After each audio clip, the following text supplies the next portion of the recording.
નિર્વિકલ્પમાં પીડ્યો હોય તો એને કેવું છે એ વાત આવતી નથી. હા હા હા હા.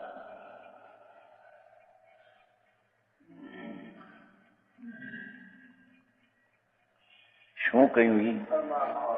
અહીંયા વર્તમાન સાધુ સંત છે એ કે છે એ અહીં લેવું છે.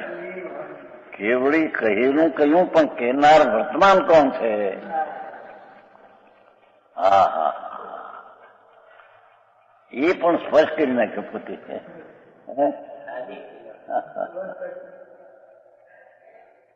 કહેનાર તો હું વર્તમાન વિકલ્પમાં આવ્યો છું વ્યવહારમાં, એથી કહું છું, પણ એ વ્યવહાર આવ્યો છે માટે મને લાભદાયક છે અને વ્યવહારથી કહીશ બજાને માટે એને આત્માના લાભ માટે છે એમ નથી. એના ખ્યાલમાં